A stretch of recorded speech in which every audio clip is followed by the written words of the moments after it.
Actually ये है कि मैं हैदराबाद दक्कन में पैदा हुआ 22 फरवरी 1934 को। मैंने पैदा होने के बाद सबसे पहला काम यही किया होगा कि मैंने चीख मारी होगी और मैं रोया हूँगा। तो मुझसे कहने लगा, यार तू जानी वाकर जैसा लगता है। तो ये खुश फहमी या गलत फहमी जो भी कहें आप, तो मैंने अपने आप को खामखा जानी वाकर समझना शुरू कर दिया। और फिर उस्ताद ने हमें तंबीह की कि आइंदा इस किस्म के नाम ना रखना, ये एक्टरों के नाम जो है बड़े अच्छे नहीं लगते। कि मुझे इंडिया में ये पता चला था एक ख़त के ज़रिए से कि दर्पण साहब जी के बाद में नाम, फिल्मी नाम उन्होंने रखा दर्पण जी, इंडिया के लिए। बहुत खूबसूरत इंसान, यही नाम रखा, इंतहाई खूबसूरत इंसान थे वो जी, बहुत खूबसूरत।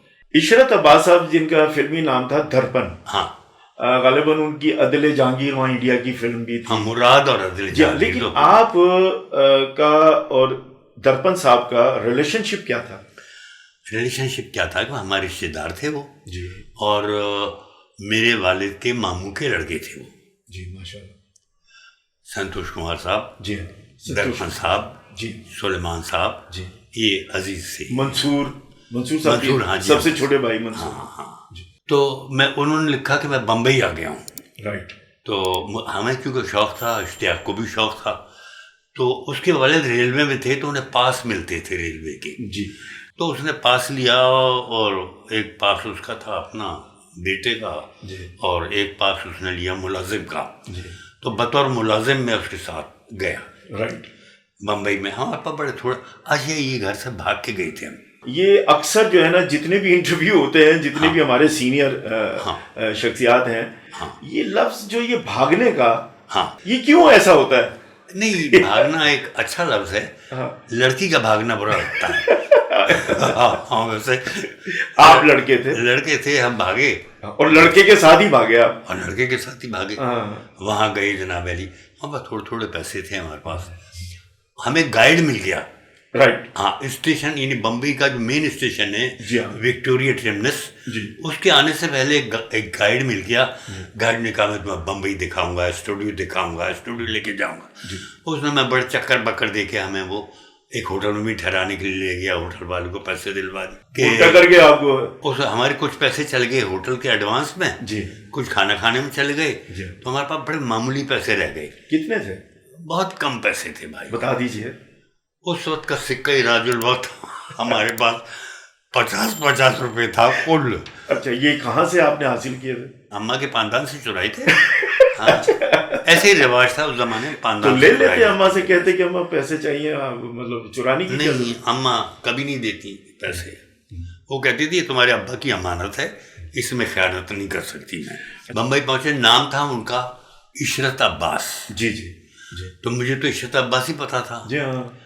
लेकिन जब पहुंचे वहाँ पे होटल में, स्टोरिया होटल नाम था, विक्टोरिया टर्मिनेशन में। जी जी जी। तो उससे पूछा जाके काउंटर पे कि भाई इशरत अब्बास साहब से मिलना है। तो उसने रजिस्टर देखा, उसने इशरत अब्बास लिखा ही हुआ नहीं था कहीं, वो तो दर्पण हो चुके थे तो दर्पण के नाम से। तो उसने कहा नहीं भाई यहाँ नहीं है। तो वहाँ से मायूस होकर आ गए। अब हमारी पोजीशन ये थी कि हमारे पास बहुत थोड़े पैसे रह गए थे, बहुत थोड़े पैसे। जी जी जी। तो वहाँ पे आए हुए, वहाँ से हमने ये किया कि जो छोटा सा एक संदूक सा था उसमें कपड़े वपड़े थे, वो वहाँ से उठाया और उठा के हम आ गए। तो हमने पूछा यार यहाँ पे मुसलमानों की आबादी ज़्यादा कहाँ पे है? कहाँ पर? तो बताया गया कि भिंडी बाज़ार में। आप भिंडी बाज़ार, भिंडी एक तरकारी होती है। हाँ जी, हाँ जी, हाँ, भिंडी आपने खाई भी होगी? जी हाँ, बहुत खाता हूँ। तो वहाँ पे आए, अब बैठे हुए थे, हम सोच रहे थे कि अब यहाँ रुका जाए। बम्बई में पास तो थे हमारे पास, जी जी, उस दिन भी वापस जा सकते थे, रेलवे के पासेस जो है। हाँ। लेकिन हमने जब वहाँ पे एक माशकी नजर आया जी, उसने देखा कि लड़के हैं, वो पता आदि थे वो लड़के भाग के आते हैं बम्बई के, आते हैं, उन्हें पता था दिन और रात का। उसने हमें डांटा, कहाँ से आए हो? हमने अलीगढ़ से। इत्तेफाक से खुशनसीबी का ये कि वो जब उसे बताया, पता चला कि अलीगढ़ से आए हैं, तो खुद भी अलीगढ़ का था वो। अच्छा। उसने कहा बेटा वापस लौट जाओ, बड़े ख्वार हो गए, बड़े दरबदर हो गए, बड़े फाके करोगे। लेकिन हमारे पर भूत सवार था थोड़ा सा कि एक्टर बनना है। जनाब अली वहाँ पे बैठे हुए थे, तो देखा हमने कि होटल थे वहाँ पे, छोटे छोटे होटल थे रोटी के, दाल रोटी वहाँ मिलती थी। एक आदमी बाहर आया, कहने लगा 25 भूखे। जब 25 भूखे कहा तो हम चौंके थोड़े से। हैं? 25 भूखे? भूखे? हाँ। तो उसने जनाब अली, हमने देखा कि जल्दी जल्दी लोग लाइन में लग रहे हैं जी, तो इश्तियाक ने कहा हम भी लगते हैं लाइन में। हम भी लाइन में लग गए, तो उनके साथ लाइन में अंदर चले गए। तो अंदर पता चला कि वो फ्री खाना देते हैं, यानी कि वहां पे बाकायदा एलानिया तौर पे 25 भूखे। 25 भूखे। जो भूखे वहाँ बहुत होते थे भूखे उस वक्त दादा, इसलिए कि होटल भी क्या ही थे और भूखे भी क्या ही थे, तो मुख्तलिफ होटलों की लाइन में लग के वो अपने बेचारे कर रहे थे अपना गुजारा। आपके ऊपर क्या रिएक्शन हुआ कि आप तो पढ़े लिखे खानदान से, अलीगढ़ से पढ़ के मैट्रिक आपने कर लिया था? बिल्कुल बिल्कुल। मैं अर्ज करूँ आपसे कि भूख जो है ना वो ऐसी चीज़ है कि सब कुछ उड़ा देती है, खानदान पानदान हर चीज़ भूल जाता है आदमी। उसे सिर्फ याद रहता है कि 2 रोटियाँ साथ में दाल या गोश्त या कोई जो भी सालन है जी जी जी, वो लेके आदमी खा के अपना जब पेट भर जाता है ना उस वक्त उसे खानदान का ख्याल आता है कि मैं बड़ा खानदान से हूँ। पहले नहीं आता। हमें एक जरिया मिल गया कि रोटी की बंदोबस्त हो गया रोटी का, और यहाँ से रोटी खाई जा सकती है। पता भी चल गया, लोगों ने बता दिया। 3 वक्त सेठी आते हैं, वो पैसे देके चले जाते हैं कि 12 आदमी को खिला दो, 15 को खिला दो, 8 को खिला दो। जी जी, तो होटल वाले खिला देते हैं। तो ये हो गया सिलसिला। ठीक है। सोने का सवाल था। बम्बई में आमतौर पर फुटपाथ पर सोना मायूब नहीं समझा जाता है मजदूरों को, लेकिन उसका हमारी मुश्किल आसान करी। बात सुनो, मास्की आ गया फिर वही। अच्छा, वही वाला मास्की। कहाँ सोगे? मैंने कहा बताएं आप कहाँ सोए।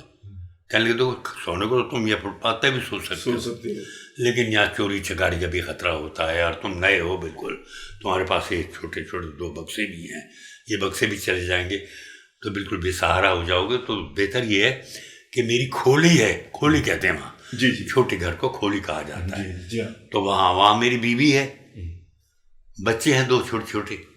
तो बच्चे रोए तो तुम गोद में खिलाना। और अपने हमने कहा भाई हमें बड़ी ड्यूटी मिल रही है। ये हमदर्दी तो आपके बड़े काम आई होगी।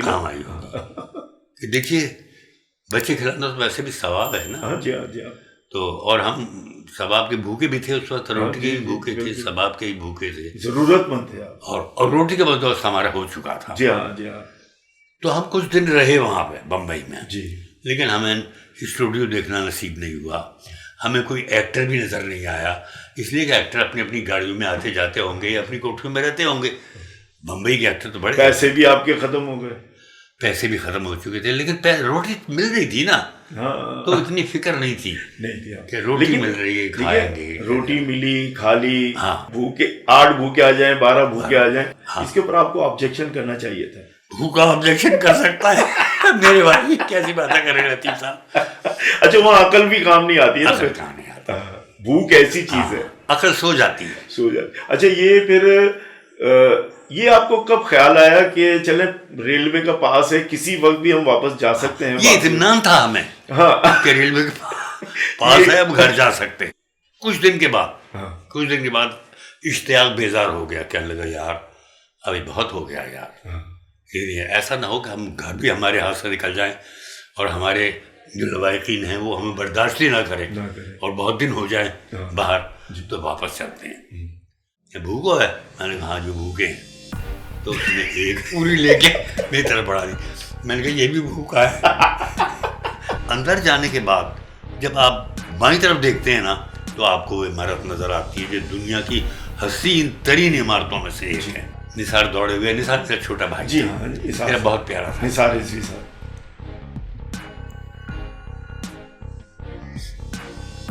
जी जी, तो बहुत प्यारा था मुझे वो। सबके एक्सप्रेशंस अलग अलग थे। एक्सप्रेशन यही थे, उन्हें पता था कि अब सूली चढ़ जाएगा बच्चा। एक्सप्रेशन यही थे।